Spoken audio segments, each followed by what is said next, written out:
Chapter 30. Guarding. Wight's brigade was woken up in the morning by a squad of troops asking politely if they could pack up because they had to take down the tent. This confused them for a bit until Gwen explained that they had been breaking down the entire camp since before light.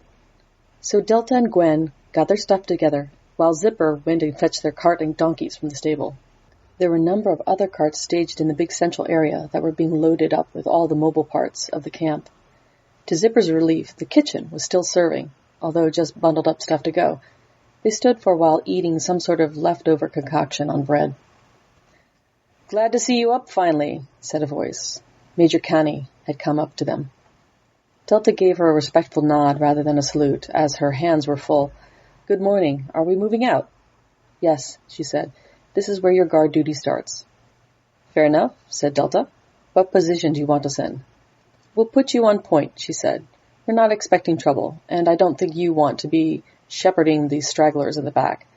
I'm not so worried about our baggage train, but we're also escorting the civilian merchants that we cleared out from the roads back to Bourges.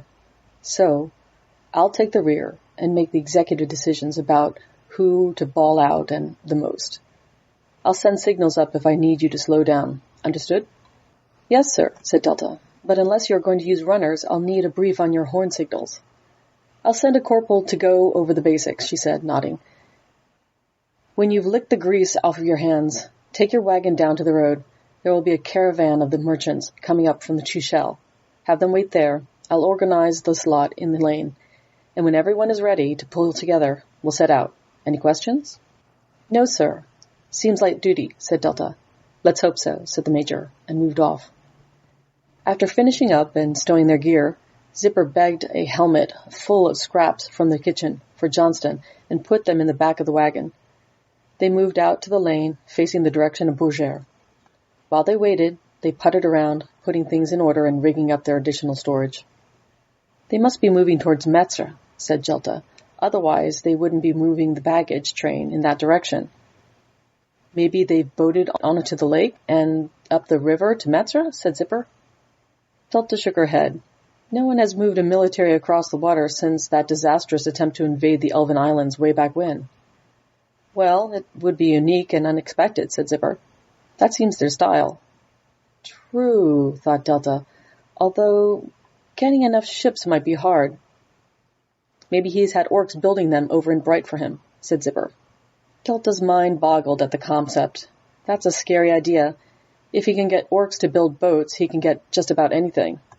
"Magic," said Gwen. "Magic up, magic down. Answer not known. Answer is magic." "Yeah," said Delta. "Given the magic they have, the answer could be anything.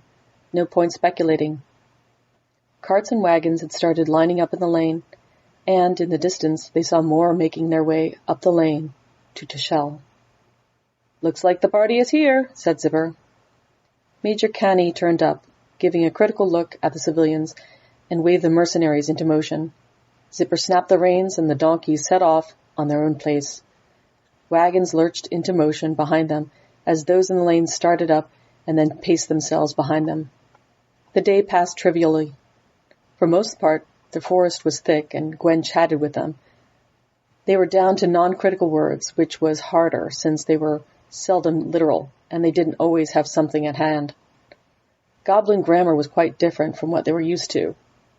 Delta and Zipper suspected that the grammar was much more complicated than what Gwen was explaining, that she was leaving out all the irregularities. They tried to do the same, but the Romantu language, the language of the Empire, was an obnoxious polyglot of borrowed words from all the different countries they had conquered. They really had no appreciation for how unruly it was until they tried to teach it to someone else. Major Canny rode up and down the line on her horse when she wasn't cajoling civilians to keep the pace. She listened for a while when she was out front. When they stopped, she encouraged them to continue and occasionally participated. She didn't understand Goblin, but she had learned several languages and occasionally had an insight into common grammatical constructs. "Maybe we'll extend your contract into linguistic training," she joked. "I certainly wouldn't mind a Goblin tutor. Maybe I'll get the general to send one on a recruiting expedition to the Goblins." Gwen looked very skeptical. "Mountain goblins stay," she said. "Respect humans not." Canny shrugged. "Doesn't mean we don't respect them. Our general's philosophy is that if you can pay taxes, you can be a citizen. How long have you worked for the new empire? Asked Delta carefully. The major gave her a penetrating stare, but with some humor, she said, I've been an officer a month. Then she followed on more quietly. I was in Rome too, when he created a fuss in the assembly and stormed off. I'd read a lot of his speeches afterwards and was very impressed with him. It was disappointing when he vanished into the wastes and didn't come back. Never did I expect him to turn up on my doorstep. A rider came back, indicating that Bourges was not far ahead. Take the column straight through and out the other side of the village. There will be a field a bit of a distance past, it marked with an imperial eagle. They're to set up a base there. I'll get our civilians split and parked at Bourges. She cracked her reins and was off. Just a wee bit of hero worship there, said Zipper, under her breath. Seems a common affliction in this army, said Delta. I almost hope I never meet this general. Magic, said Gwen, and wiggled her fingers.